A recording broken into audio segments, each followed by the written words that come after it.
Good morning, kids. In EVS, we are learning chapter number 3, A Day with Nandu. Yesterday, we had covered some portion of this story of Nandu's story.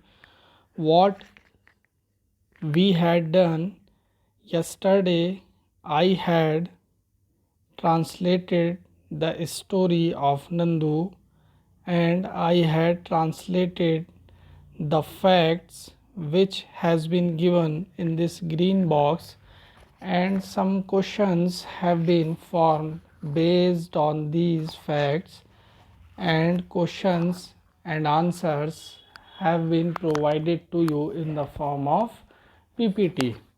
So what we will do today, आज हम इससे आगे चलेंगे, इससे आगे सीखेंगे. देखिए आगे क्या दिया हुआ है. Our next heading is find out. We have to find out something. What we have to find out? Two questions have been given here. We have to find their answers. The first one is Nandu is only 3 months old but the weighs 200 kilograms. What is your weight? Nandu जो है उसकी उम्र बस 3 महीने है, 3 months है, पर उसका वेट ज़रा देखिए कितना है, 200 किलोग्राम्स, 200 केजी है. What is your weight? तो आपको अपना वेट बताना है. आपका वेट कितना है? आपका जो भी वेट है उस वेट को आप यहाँ लिख देंगे. Next one is Can you find out the weight of how many children like you will add up to Nandu's weight? Next question में हमें क्या फाइंड आउट करना है, क्या ढूंढना है? नंदू का वेट जो है 200 किलोग्राम्स है. हमें यानी ऐसे कितने चिल्ड्रन होंगे, कितने बच्चे होंगे आपकी एज के जिनको मिलाकर, जो एक साथ मिलकर, जिनका वेट एक साथ मिलकर बराबरी करेगा किसके वेट की? नंदू के वेट की. तो आपको उन चिल्ड्रन का नंबर लिखना है, उन चिल्ड्रन की संख्या यहाँ पर लिखनी है. अगर वो 4 बच्चे होंगे तो आप लिखेंगे 4 चिल्ड्रन. 5 बच्चे होंगे तो आप लिखेंगे 5 चिल्ड्रन. 6 होंगे, 8 होंगे, 10 होंगे, जितने भी बच्चे मिलकर 200 केजी पूरा कर लेंगे. उससे थोड़ा बहुत ज़्यादा भी हो जाए तो चलेगा. तो उतने बच्चों की नंबर्स, संख्या आपको यहाँ लिखनी है.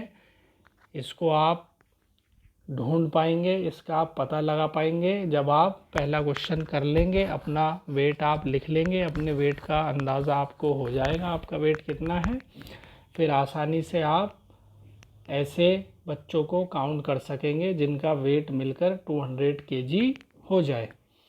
आइए ये दोनों क्वेश्चंस क्या करने हैं आपको. अगर आपके पास टेक्स्ट बुक है तो ये दोनों क्वेश्चंस आप अपनी टेक्स्ट बुक में करेंगे. आपको अपनी नोटबुक में ये क्वेश्चन नहीं करने हैं. अगर आपके पास टेक्स्ट बुक नहीं है तो आप छोड़ देंगे इन क्वेश्चंस को. अगर है टेक्स्ट बुक तो आपको ये क्वेश्चंस अपनी टेक्स्ट बुक में करने हैं, और नहीं है तो आप इनको समझ लेंगे, सीख लेंगे.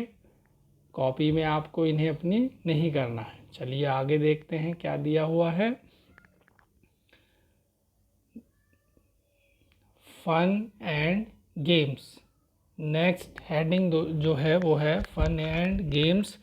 आइए देखते हैं इस हेडिंग में क्या दिया हुआ है. फन एंड गेम्स में Nandu saw his brothers and sisters pulling each other's tails. He thought, I better not to go near them. What if they fall on me? I am still small. He quietly went and stood near his mother. Nandu ने देखा उसके भाई बहन वो जो है एक दूसरे की टेल्स को खींच रहे थे. उसने सोचा कि मैं अंदर पानी में ना जाऊं, मैं तो अभी बहुत छोटा हूं. अगर इनमें से कोई मेरे ऊपर गिर गया, जो मेरे भाई बहन मस्ती कर रहे हैं पानी में, इनमें से अगर कोई मेरे ऊपर गिर गया तो मेरा क्या होगा। अब उसने क्या किया, चुपचाप वो अपनी मदर के पास खड़ा रहा। Amma gently pushed Nandu towards the water as if she was telling him to go and play. Amma जो उसकी मदर थी नंदू की, उन्होंने क्या किया, बड़ी ही समझदारी से नंदू को पुश किया, आगे की तरफ धकेला नंदू को, जैसे कि वो कह रही हूँ नंदू जाओ और अपने भाई और बहनों के साथ पानी में जाकर खेलो। Nandu love to play in the water. Nandu को पानी में खेलना बहुत पसंद है। His cousins were already there. उसके जो कज़न्स हैं वो पहले ही पानी में हैं। Just has he reached near, a strong fountain of water fell on his head। जैसे ही वो उनके करीब पहुंचता है पानी में उतरकर, एकदम क्या होता है, एक ज़ोरदार पानी का फुवारा, फाउंटेन नंदू के सिर पर आकर गिरने लगता है। ही गॉट वेट, और वो गीला हो जाता है। Oh this was the work of his naughty cousins. ऐसा किसने किया था, किसने अपनी सूंड में पानी भरकर नंदू के ऊपर डाला था, वो उसके नॉटी कजिन्स थे। Nandu joined them in the game. अब नंदू ने भी उनको उनके उस गेम में ज्वाइन कर लिया। Before sunset the herd started back towards the jungle. By then Nandu was very tired. He settled himself between his mother's front legs and fell asleep as he drank her milk. जैसे ही sunset होने वाला था, उससे पहले he heard जो group था elephants का, उसने क्या किया, जंगल से वापस आना शुरू कर दिया अपने घर की तरफ। नंदू उस वक्त तक, शाम तक काफ़ी थक गया था, तो उसने क्या किया, अपने आप को सेटल किया अपनी मदर्स की फ्रंट लेग, आगे की लेग्स के पास, और दूध पीकर अपनी मदर का वो सो गया। देखिए एक येलो बॉक्स दिया हुआ है, क्या है इसमें। You have read about Nandu and the other elephant herd. An elephant herd has mainly females and baby elephants. The oldest female is the leader of the herd. आपने नंदू एंड एलिफेंट के heard के बारे में पढ़ा। Elephant का जो एक heard होता है उसमें क्या होता है, फीमेल्स एंड बेबी एलिफेंट्स होते हैं। फीमेल एलिफेंट्स और बच्चे होते हैं, मेल एलिफेंट्स जो होते हैं वो नहीं होते हैं उस ग्रुप में। The oldest female is the leader of the heard. और जो ओल्डेस्ट, सबसे ज़्यादा उम्र की जो फीमेल होती है उस हर्ड में, वो उस हर्ड की लीडर होती है। अ हर्ड में have 10 to 12 female elephants and young ones. और एक हर्ड में, एक ग्रुप में 10 से 12 फीमेल एलिफेंट्स और यंग वंस बच्चे होते हैं। Male elephants live in the herd till they are 14-15 years old. जो मेल एलिफेंट्स होते हैं वो हर्ड में 14-15 ईयर्स की एज तक रहते हैं। उसके बाद वो क्या करते हैं, then they leave their herd and move around alone.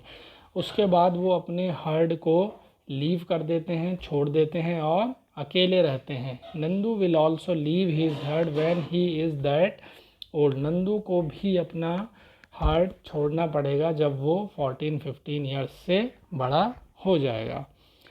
तो जो भी फैक्ट्स आपने आज लर्न किए, उन फैक्ट्स पे बेस्ड कुछ क्वेश्चंस जो है फॉर्म किए जाएंगे। वो क्वेश्चंस पीपीटी के रूप में आपको सेंड किए जाएंगे। तो पीपीटी में से वो क्वेश्चंस आपको अपनी नोटबुक में कर लेने हैं। और कल जो क्वेश्चंस कराए थे वो भी, आज जो क्वेश्चंस आपको दिए जाएंगे वो भी, दोनों क्वेश्चंस को अपनी नोटबुक में करके आपको उन्हें लर्न कर लेना है। दैट्स इट बच्चों, आज के लिए बस इतना ही। Thank you.